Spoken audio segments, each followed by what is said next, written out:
صباح الخير. عاملين ايه؟ في الاول كده عايزه اعرفكم على نفسي تاني وافكركم بنفسي تاني. انا نانسي ودي قناتي الجديده، وان شاء الله فيديوهاتي الجايه تعجبكم. قمت كده، فتحت الشبابيك وخدت صليت ركعتين وقلت نبدا يومنا كده، ونقول بسم الله الرحمن الرحيم. قمت كده غليت لبن كانت مامتي بعتهولي، بدات اغليه عشان بحب قوي الوش بتاع اللبن دوت. القشطه بحبها قوي، لما اكلها كده مع المربى بتبقى تحفه. يمكن اكون بجري ريقكم كده، بس هي حلوه قوي. غليت اللبن كده الحمد لله، وبعد كده بقى ايه، بدأت ان انا اشوف ايه اللي ورايا اعمله. لقيت فيه غسيل، حطيت غسيل ابيض في الغسالة، دايما بقسمهم. حطيت الابيض في الغسالة، طبقته كده وحطيته، وبحط معاه المسحوق. بحط مع المسحوق بيكربونات كده، اللي هي بيكربونات الصوديوم، مش عارفة، بحس ان هي بتنضف اكتر، برتاح لما بحطها، مش عارفة ليه. شغلت الغسالة، حطيناها على برنامج حلو كده محترم عشان ده ابيض، وجبت اللاب بتاعي وفتحت الرواية عشان اقعد اشتغل كده برواق. انا بحب وانا قاعدة بشتغل واشوف المنظر ده، لازم احب اقعد اشتغل كده برواق، يا شغل اغاني يا شغل الرواية جنبي.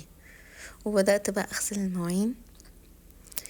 دي موضوع طويل قوي، هم حبة مواعين صغيرين، بس انا بحب قوي امسك كل كوبايه كده، كوبايه كوبايه وطبق طبق وشوكه شوكه، اغسل فيهم حبه حلوين، معرفش ليه، بس انا مش برتاح غير لما بكون بعمل كده.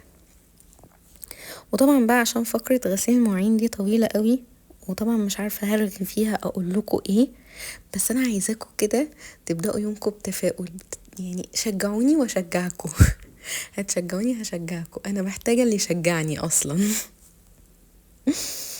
وعايزاكم كده وانتوا بتتفرجوا كده على غسيل المواعين بالطريقه دي، طبعا تعملوا لي لايك وسبسكرايب وتفعلوا زر الجرس عشان يوصلكوا كل فيديوهاتي الجديده ان شاء الله. وان شاء الله نتشجع ببعض ونستفاد سوا مع بعض، واي حاجه عايزيني اجربها معاكم نجربها سوا، قولولي عليها في الكومنتات، والفيديو الجاي نعملها مع بعض سوا. اي حاجه عايزين تجربوها وعايزيني انا اجربها لكم، هجربها لكم واقول لكم رايي فيها وطلعت مظبوطه ولا لا، ونعملها سوا مع بعض. اي حد عايز يرغي بقى نرغي مع بعض كده، بدل ما احنا مش لاقيين حاجه نعملها عموما. وما تنسوش تصلوا على النبي عشان نترفع 10 درجات في الجنه سوا مع بعض. عارفين اليوم اللي بتصحوا فيه وكل حاجه ماشيه عكس اللي خططتوا لها؟ انا صحيت كده النهارده صاحيه عايزه امسك البيت ده، اشيله واجيبه واحطه كده، اللي هو امسكه حته حته، بس طبعا مش ده اللي حصل خالص خالص خالص. يا دوبك انا ممكن لو عملت حاجه بسيطه اتعب واقعد تاني، بس هو انا بطيئه قوي، بحب اشتغل بتأني قوي، ما احبش حد يستعجلني. ممكن اعمل حاجه واقعد ربع ساعه نص ساعه واقوم اكملها تاني. معرفش اعمل حاجة مرة واحدة ابدا، انا مش سريعة، انا مش من البنات الهلوبة بقى والسريعة وكده، لا خالص، مش انا. لان انا واحدة اساسا ما كنتش بمد ايدي في بيت اهلي. مش انا، دايما كنت رامية الحمل كله على اختي، ما كانش عندي دم بصراحة. انا بقولها لكم اهوت، وهي هتشوف الفيديو وهتسمعني وهتقول اه فعلا هي ما كانش عندها دم. بس خلاص بقى، يعني هو ربنا خد لها حقها مني وبدأت اشتغل في البيت كله لوحدي. بص النظافة، وصلنا لمرحلة بقى انا بحب اشوف المنظر ده، ما احطش، مش عايزة احط معلقة كمان في الحوض. يعني بعد ما خلصت الحوض لقيت ان انا نسيت الحلة ديت. انا دايما بصفي الزيت بتاع القلية على طول عشان اغسل الحلة، لان انا مش عايزاه توصل لمرحلة بقى الدهون اللي بتبقى من بره والكلام ده، لا خالص. بص منظر البوتاجاز بعد القلية بقى، وبواقي الاندومي اللي وقع على البتاع على البوتاجاز دهيت.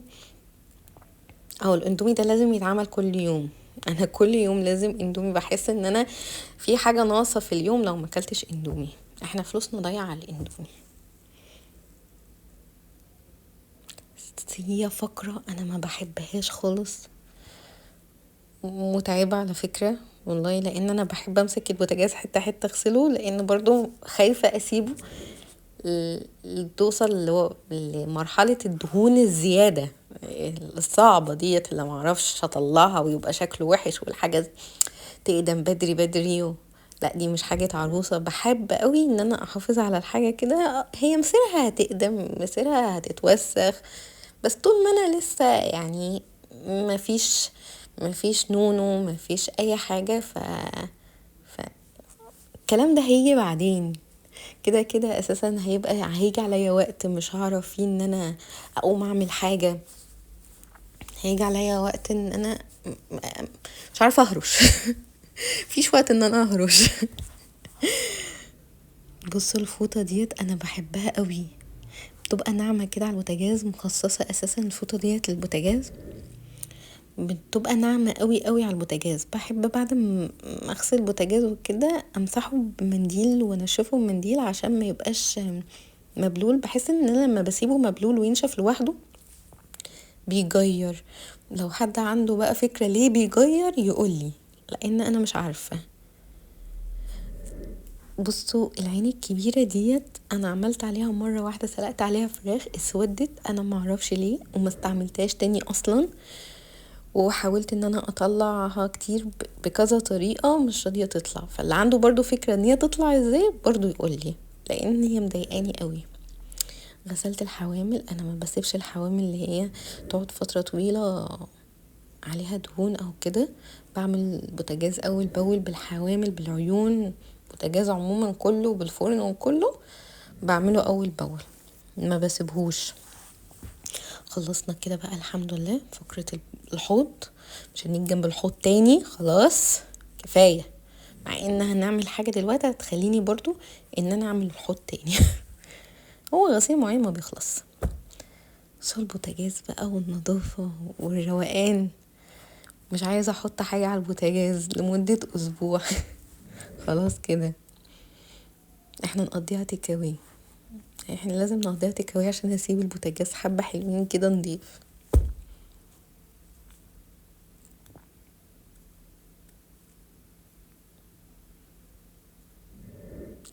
بس انا دايما بتلخبط قوي العيون ديت، هي دي بتاعت هنا ولا دي بتاعت هنا، طب انهي اكبر طب انهي اصغر، بقعد اتلخبط كده ومش عارفة بوصل في الاخر لصح ولا لا. بس هو كله ماشي يعني كله ماشي تمام.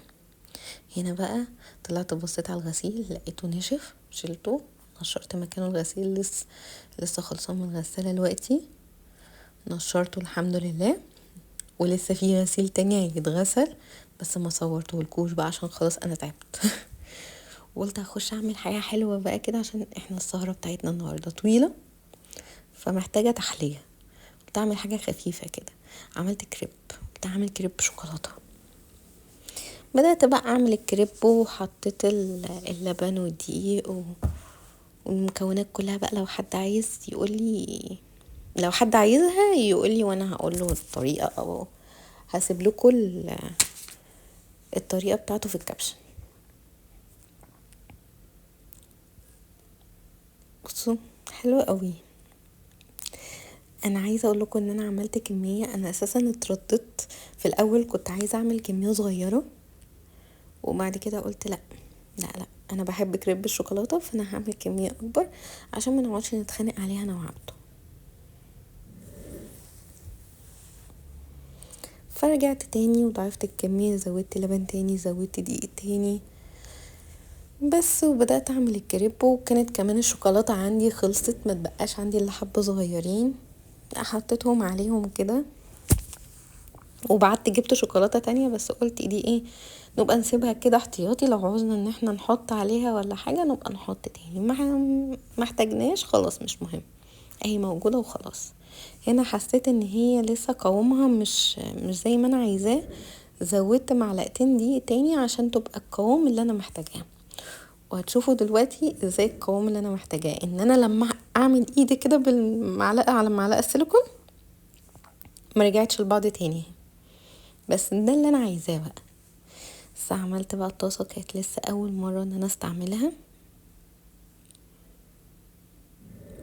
بدأنا نعمل الكريب، وطبعا لو وصلتوا معايا لحد هنا انا مبسوطة جدا جدا جدا ان انتوا معايا لحد هنا، لحد الدقيقة ديت.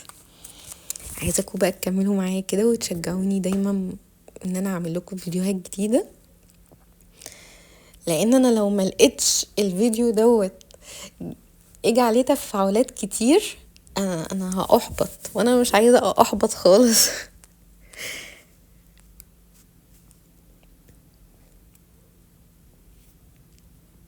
بس شكل الكريب حلو قوي، عايز يتاكل كده هو في الفيديو اصلا. شكله حلو قوي. وانا بعمل الكريب حاطه جنبي طبق وحاطه عليه فوطه، كل كريب تطلع اغطيها بالفوطه عشان ما تنشفش لحد ما اخلص خالص، وابدا بقى ايه ان انا اشوف هعمل فيه ايه.